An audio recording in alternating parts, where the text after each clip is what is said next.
Good morning my dear students. आज इस class में हम लोग बताएं क्लास 12 के चैप्टर नंबर 4 डी तथा एफ ब्लॉक के तत्व, डी तथा एफ ब्लॉक के तत्व के लिए बेटा टॉप 10 क्वेश्चन आंसर देखेंगे बेटा कि कौन से ऐसे 10 क्वेश्चन आंसर हैं जो हम पढ़ लें ताकि इस चैप्टर से आने वाला कोई भी क्वेश्चन हमारे सिलेबस से बाहर करना हो। तो आप सिर्फ इन 10 क्वेश्चनों को तैयार कर लीजिए, इससे ज़्यादा आपको कुछ भी पढ़ने की जरूरत नहीं है। आपके पूरे के पूरे डी तथा एफ ब्लॉक से जो भी सवाल आएगा आपको इन्हीं 10 में से कोई ना कोई सवाल देखने को मिलेगा। वो सवाल कौन से हैं बात करते हैं उनकी बेटा। पहला सवाल, संक्रमण तत्व किसे कहते हैं? ये सवाल बहुत ही ज़्यादा फेमस है और कई बार पूछा जाता है कि संक्रमण तत्व किसे कहते हैं। तो देखिए इसकी परिभाषा कैसे लिखेंगे बेटा। संक्रमण तत्व डी श्रेणी के वे तत्व जिनके डी उपकोष में कम से कम एक अयुग्मित इलेक्ट्रॉन होता है। डी श्रेणी के वे तत्व जिनके डी उपकोष में कम से कम एक अयुग्मित इलेक्ट्रॉन होता है संक्रमण तत्व कहलाते हैं। उदाहरण के लिए scandium, titanium, vanadium, chromium, manganese. तो वो सारे तत्व बेटा डी ब्लॉक के जिनके पास डी उपकोष में कम से कम एक से ज़्यादा अयुग्मित है चल जाएगा, लेकिन कम से कम एक अयुग्मित इलेक्ट्रॉन होना चाहिए, उनको हम लोग बोलते हैं संक्रमण तत्व। सेकेंड इंपॉर्टेंट क्वेश्चन क्या है बेटा, व्याख्या कीजिए कि अधिकांश संक्रमण धातुएं उपसह संयोजक यौगिक बनाती हैं और परिवर्तनीय संयोजकता प्रदर्शित करती हैं। तो आपको देखिए व्याख्या करना है कि क्यों अधिकांश जो संक्रमण धातुएं होती हैं उपसह संयोजक यौगिक बनाती हैं और वो क्यों परिवर्तनशील संयोजकता प्रदर्शित करती हैं। तो देखिए इसका आंसर आप कैसे लिखेंगे बेटा। संक्रमण धातुओं के डी उपकोष में अयुग्मित इलेक्ट्रॉन पाए जाते हैं। पहली बात आप ये ध्यान दीजिएगा, जो संक्रमण धातुएं होती हैं उनके डी उपकोष में क्या पाए जाते हैं बेटा, अयुग्मित इलेक्ट्रॉन पाए जाते हैं, जिसके कारण संक्रमण धातुएं परिवर्तित ऑक्सीकरण संख्या को प्रदर्शित करती हैं। जिसके कारण जो संक्रमण धातुएं होती हैं वो परिवर्तित ऑक्सीकरण संख्या को प्रदर्शित करती हैं, जिसके कारण संक्रमण तत्व उपसहसंयोजक यौगिक भी बनाते हैं और परिवर्तनशील ऑक्सीकरण संख्या प्रदर्शित करते हैं या संयोजकता प्रदर्शित करते हैं, और इसी परिवर्तनशील संयोजकता कारण ही वो उपसहसंयोजक यौगिक बनाते हैं। बस ये इसका आंसर हो गया बेटा। नेक्स्ट क्वेश्चन देखिए क्या कह रहा है, संक्रमण तत्व रंगीन यौगिक क्यों बनाते हैं? बोला जा रहा है बेटा संक्रमण तत्व रंगीन यौगिक क्यों बनाते हैं, कि संक्रमण जो तत्व होते हैं वो रंगीन यौगिक क्यों बनाते हो। देखिए संक्रमण तत्वों की अगर मैं बात करूं बेटा, संक्रमण तत्वों में N-1D उपकोष में अयुग्मित इलेक्ट्रॉन पाए जाते हैं। पहला पॉइंट ये याद रखना है कि जो संक्रमण तत्व होते हैं उनके N-1D उपकोष में अयुग्मित इलेक्ट्रॉन पाए जाते हैं।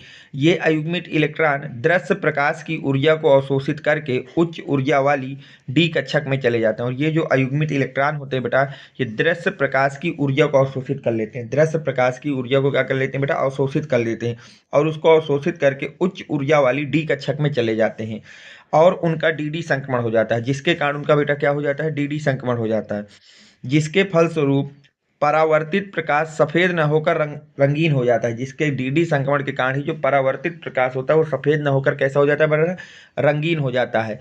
और जो संक्रमण धातुएं होती हैं, ये संक्रमण तत्व होते हैं या उनके द्वारा बने यौगिक होते हैं, वो सब कैसे हो जाते हैं बेटा, रंगीन हो जाते हैं। ये इसका आपका प्रॉपर आंसर है। नेक्स्ट क्वेश्चन, हाइलोजन रंगीन क्यों होते हैं? तो इसको काट दीजिए बेटा, ये सिलेबस से हट गया है, ये पी ब्लॉक का सवाल है, गलती से लिख गया था। अब बात करते हैं बेटा हम लोग क्वेश्चन नंबर 5 की। तो देखिए क्वेश्चन नंबर 5 क्या कहता है, संक्रमण धातुएं सामान्यतः रंगीन यौगिक बनाती हैं, कारण सहित समझाइए। कि जो संक्रमण धातुएं हैं वो सामान्यतः रंगीन यौगिक बनाते हैं, इस बात को आपको कारण सहित समझाना है। तो देखिए इसका आंसर आप कैसे लिखेंगे।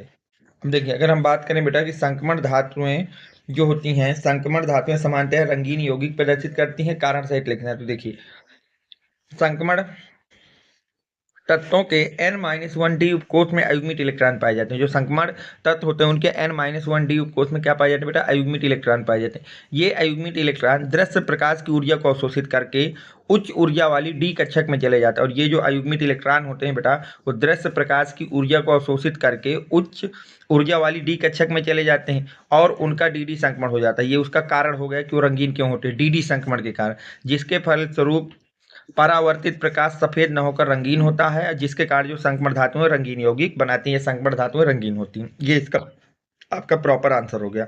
अब देखिए क्वेश्चन नंबर 7 की बात करते हैं अगर, तो क्वेश्चन नंबर 7 आपसे कह रहा है कि जो आपके बेटा संक्रमण तत्व धात्विक लक्षण क्यों प्रदर्शित करते हैं। पूछा जा रहा है जो संक्रमण तत्व होते हैं वो धात्विक लक्षण क्यों प्रदर्शित करते हैं। तो देखिए अगर हम इसकी बात करें,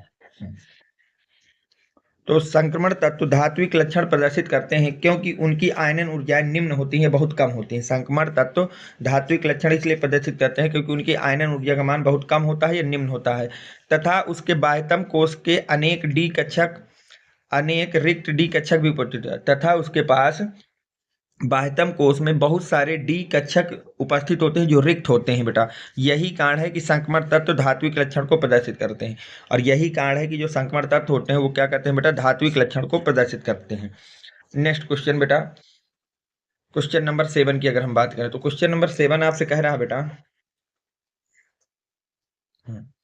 संक्रमण तत्वों में अनुचुंबकीय तथा प्रतिचुंबकीय लक्षण की एक उदाहरण द्वारा व्याख्या करना है कि जो संक्रमण तत्व हैं इनके अनुचुंबकीय तथा प्रतिचुंबकीय लक्षण के एक उदाहरण सहित आपको व्याख्या करना है। तो देखिए, अगर हम बात करें बेटा संक्रमण तत्वों की, संक्रमण तत्वों में आयन तथा यौगिक अनुचुंबकीय होते हैं। संक्रमण तत्वों के आयन तथा यौगिक समान परिस्थितियों में ज्यादातर अनुचुंबकीय होते हैं क्योंकि उनके डी उपकोष में प्रायः अयुग्मित इलेक्ट्रॉन पाए जाते हैं। क्योंकि उनके डी उपकोष में बेटा क्या पाए जाते हैं, अयुग्मित इलेक्ट्रॉन पाए जाते हैं। ठीक है, तो उदाहरण के लिए कॉपर +2 है बेटा। तो देखिए, जब हमने इसका इलेक्ट्रॉनिक विन्यास किया, ये आ गया 3D9, कितना आ गया बेटा, 3D9 आ गया कॉपर प्लस का। अब जैसे ही हमने यहाँ से इलेक्ट्रॉनिक विन्यास किया तो इलेक्ट्रॉनिक विन्यास हो गया आपका ये चीज, इलेक्ट्रॉनिक विन्यास में आ गया आपका ये। अब जैसे ही इलेक्ट्रॉनिक विन्यास में अयुग्मित इलेक्ट्रॉन है एक, तो कॉपर +2 में आयन अयुग्मित होगा। तो यहाँ से पता चल गया कि जो कॉपर +2 आयन होगा वो कैसे होगा बेटा, अणुचुंबकीय। अणुचुंबकीय क्यों होगा, क्योंकि उसके पास अयुग्मित इलेक्ट्रॉन है, क्योंकि उसके पास बेटा क्या है, अयुग्मित इलेक्ट्रॉन। और आपको क्या दिखाना है बेटा, प्रतिचुंबकीय भी दिखाना है। तो देखिए यहाँ से कॉपर प्लस की अगर हम बात करते हैं तो इसका जब इलेक्ट्रॉनिक विन्यास किया जाएगा बेटा तो ये आ जाएगा, ये चीज आ जाएगी। अब यहाँ से ध्यान से देखिए, तो कॉपर +2 का आपका इलेक्ट्रॉनिक विन्यास का जब डायग्राम बनाएंगे 3D10 का, तो ऐसे लिखे जाएंगे। तो अयुग्मित इलेक्ट्रॉनों की संख्या कितनी होगी, 0 आता है। Cu+2 आयन प्रतिचुंबकीय प्रवृत्ति का होगा। तो अगर अयुग्मित इलेक्ट्रॉन है तो अनचुंबकीय, और अयुग्मित इलेक्ट्रॉन नहीं है तो प्रतिचुंबकीय। बस इतना सा आपको कॉन्सेप्ट याद रखना है। अब देखिए क्वेश्चन नंबर 8 की अगर बात करें तो उसमें कहा जा रहा है बेटा, संक्रमण तत्वों के अनचुंबकीय लक्षण को स्पष्ट कीजिए। जो संक्रमण तत्व हैं उनके अनचुंबकीय लक्षण को आपको स्पष्ट करना है। ध्यान से देखिए बेटा, संक्रमण तत्वों के N-1D कक्षक में अयुग्मित इलेक्ट्रॉन पाए जाते हैं जिसके कारण संक्रमण तत्व अनचुंबकीय लक्षण प्रदर्शित करते हैं। संक्रमण तत्वों के N-1D कक्षक में, कौन सा कक्षक में बेटा, N-1D कक्षक में अयुग्मित इलेक्ट्रॉन पाए जाते हैं जिसके कारण संक्रमण तत्व अनचुंबकीय लक्षण को प्रदर्शित करते हैं। जैसे टाइटेनियम का इलेक्ट्रॉनिक विन्यास हो गया बेटा, अयुग्मित इलेक्ट्रॉनों की संख्या है 2, अतः टाइटेनियम जो होगा वो अनचुंबकीय लक्षण प्रदर्शित करेगा। अब हम बात करते हैं बेटा क्वेश्चन नंबर 9 की। देखिए क्वेश्चन नंबर 9 क्या है, संक्रमण धातुएं तथा इनके ज्यादातर यौगिक अनचुंबकीय होते हैं क्यों। संक्रमण धातुएं तथा इनके ज्यादातर यौगिक अनचुंबकीय होते हैं क्यों। तो देखिए इसका आंसर आप कैसे लिखेंगे, संक्रमण धातुएं तथा उनके ज्यादातर यौगिक अनचुंबकीय होते हैं क्योंकि इनके N-1D कक्षक में क्या पाए जाते हैं बेटा, अयुग्मित इलेक्ट्रॉन पाए जाते हैं। यही इसका आंसर है कि संक्रमण धातुएं तथा उनके ज्यादातर यौगिक अनचुंबकीय होते हैं। तो उसका रीजन क्या है बेटा, संक्रमण धातुएं तथा उनके ज्यादातर यौगिक अनचुंबकीय होते हैं क्योंकि इनके N-1D कक्षक में अयुग्मित इलेक्ट्रॉन पाए जाते हैं। ठीक, नेक्स्ट और लास्ट क्वेश्चन बेटा क्या कह रहा है, स्पष्ट कीजिए कि जिंक +2 के लवण सफेद होते हैं जबकि कॉपर +2 के लवण नीले होते हैं क्यों। देखिए ध्यान से, तो जब हम लोग बेटा जिंक का इलेक्ट्रॉनिक विन्यास लिखेंगे बेटा तो आ जाएगा आर्गन 3D10 4s2। जिंक +2 का लिखेंगे, +2 मतलब बाहर से 2 इलेक्ट्रॉन को हटा देना है, तो ये हो जाएगा आर्गन 3D10। इलेक्ट्रॉनिक विन्यास का डायग्राम बनाओगे तो ये बनेगा। तो यहाँ से पता चल गया बेटा जिंक +2 के लवण सफेद होते हैं। यहाँ से पता चल गया कि जिंक +2 के लवण क्या होते हैं बेटा, सफेद होते हैं क्योंकि जिंक +2 आयन के पास क्या पाए जाते हैं, अयुग्मित इलेक्ट्रॉन की संख्या कितनी होती है बेटा, 0 होती है। तो अगर अयुग्मित इलेक्ट्रॉन नहीं है तो रंगीन होगा नहीं। अब हम बात कर लेते हैं कॉपर की। कॉपर का होता है 29 बेटा इलेक्ट्रॉनिक विन्यास, कॉपर +2 का हो जाएगा 3D9। जब हम इसका इलेक्ट्रॉनिक विन्यास करेंगे तो पता चलेगा ये इलेक्ट्रॉनिक विन्यास आएगा। तो अयुग्मित इलेक्ट्रॉनों की संख्या कितनी आ गई बेटा, 1। तो कॉपर +2 के लवण नीले होते हैं क्योंकि कॉपर +2 आयन के पास अयुग्मित इलेक्ट्रॉन पाए जाते हैं। तो ये प्रॉपर आंसर हो गया बेटा। तो आज की इस क्लास में मैंने मोस्ट इंपॉर्टेंट 10 क्वेश्चन कराए हैं जो कि बेटा डी तथा या ब्लॉक के लिए बहुत ज़्यादा इंपॉर्टेंट है। उम्मीद करता हूँ कि ये सारे क्वेश्चन आपके समझ में आए होंगे बेटा। जो भी बच्चे अभी तक हमारे टेलीग्राम चैनल से नहीं जुड़े इसी वीडियो की डिस्क्रिप्शन में टेलीग्राम चैनल की लिंक दी गई है, जहां से जाकर के आप उसमें ज्वाइन हो सकते हैं।